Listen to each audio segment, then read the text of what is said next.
Hey, what's up guys? Alex here with a new video, and today we're going to be doing a comparison between the Canon 35mm f1.4L Mark II and the Canon 35mm f1.8 RF Macro IS. Wow, those are some long names. So when I started this comparison, I actually filmed it a month ago, and this comparison was just for fun. Both lenses do have a spot in my bag. Obviously, one being a L lens, it's weather sealed, it has a better build. The other one just being a smaller lens that actually originally just purchased for travel, ended up kind of just working its way into like professional settings like weddings or engagement shoots. And when I did the comparison last month, I was kind of shocked at how close these two lenses were, considering that the 1.4 Mark II is close to 4 times the value of the RF. And considering that the 1.4 Mark II was and still is one of my favorite Canon lenses, the fact that when I was using the 1.8 I wasn't missing the 1.4 was weird. And then when I saw the photos, again, how close they were, I figured I did something wrong. So I reshot a comparison this past weekend, and this time I recorded the back of my screen with the Atomos Ninja 5 just to see if I missed anything, and the results were pretty much the same. So check out this B-roll of these photos I did with my wife using both lenses, and then I'm gonna kind of compare the images, and then we can kind of come up with our conclusions at the end. So check out the B-roll.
Alright guys, let's go ahead and get to the comparison. So before we start pixel peeping, zooming in and all that good stuff, a few key notes. Both images were edited the exact same way, which means the same white balance, same color corrections, same exposure values. Everything was just synced across the board. I did add lens corrections because I do that to all my images. Both these lenses wide open do have massive vignetting. That doesn't matter because I fix it in post. I don't deliver raw images with vignetting on them. So key thing, I added lens corrections and all images have been synced across the board. So let's get started. As you can see here on the left, we do have the 1.8. On the right, we do have the 1.4. The settings are a little off on the actual shutter speed just because I was compensating for the slower aperture here. One key thing here on the right hand side, the 1.4 does lean on the warmer side, so it's a tad bit of a warmer image, but not by much. Now let's go ahead and zoom in, or actually before we zoom in, from this perspective, they both look very comparable. The 1.4 does have more bokeh. You can see it right here. It's definitely blurrier on the tree, on the door, so there is more shallow depth of field there. But when we zoom in here 1:1, you're going to see that the sharpness levels are pretty much identical. So two key things here. We are comparing a 1.4 lens to a 1.8, which means if this 1.4 lens is this sharp at 1.4, it's probably going to be sharper at 1.8. Again, I'm not doing this comparison to make it fair. I'm doing this comparison showing you how I would shoot my images. I shoot 99% of the time wide open. So I wouldn't shoot a 1.4 lens at 1.8. I didn't spend $1,600 to shoot at 1.8. I spent $1,600 to shoot at 1.4. So I shot it at 1.4 and I shot it at 1.8. And as you can see, sharpness levels are pretty comparable, 2-to-1. And looking at 2-to-1, you're going to see that the 1.8 is indeed a bit sharper here in the center now.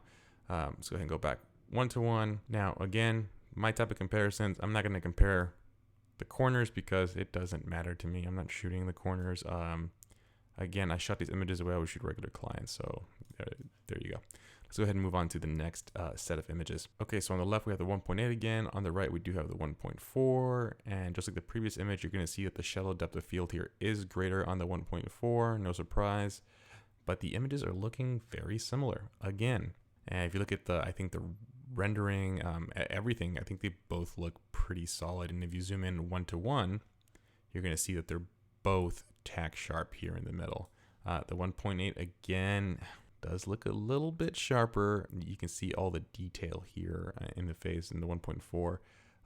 Again, it's a little bit softer, but not necessarily in a bad way. They're both sharp enough where I think any client who would get these images would be more than happy. Now, for these images, it was really difficult to find images that were both at the same kind of like walking distance. But here again, you can see on the left 1.8, on the right 1.4. And again, looking at these images, actually, when I was editing them, you really can't tell that much of a difference. You have to really pixel peep to see which one the 1.4 is versus the 1.8. The sharpness levels on both lenses are great. And I mean, it's insane. And when you look at other images I don't have here right now in this type of environment, the 1.8 does display some more chromatic aberration. And actually, let's go ahead and pull them up. Why not? Okay, so these images are from the actual first comparison I shot almost a month ago, or probably a little over a month ago. And again, you're going to see very similar results. The images look good. They both match up almost identically. The depth of field is obviously greater on the 1.4, no surprise.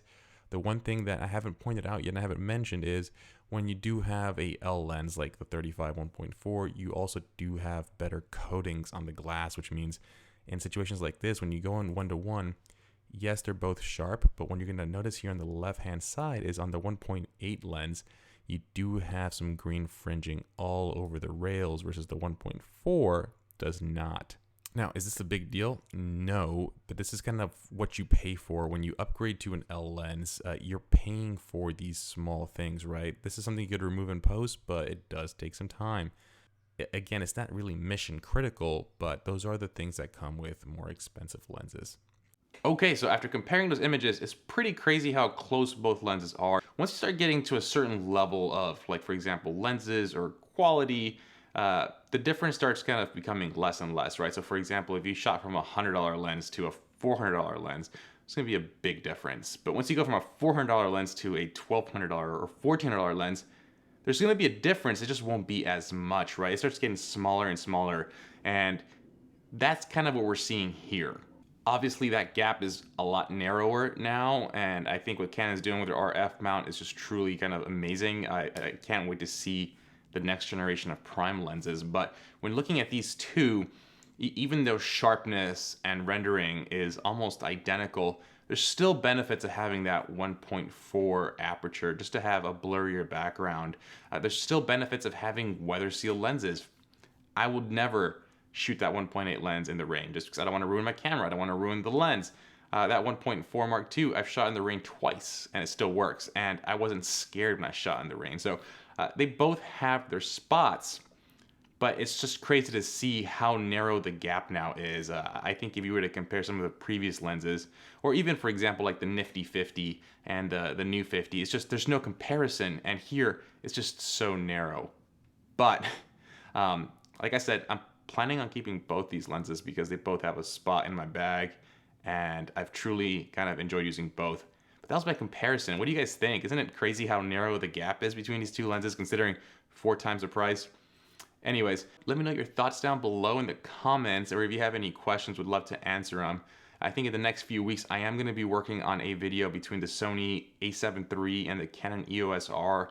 I'm also going to be working on a video about comparisons and how I do them the way I do. I like to think they're the real world comparisons, not kind of comparisons just made for YouTube or for the sake of making things fair, because that's not the point, right? The point is to have two cameras with their respective systems kind of duke it out.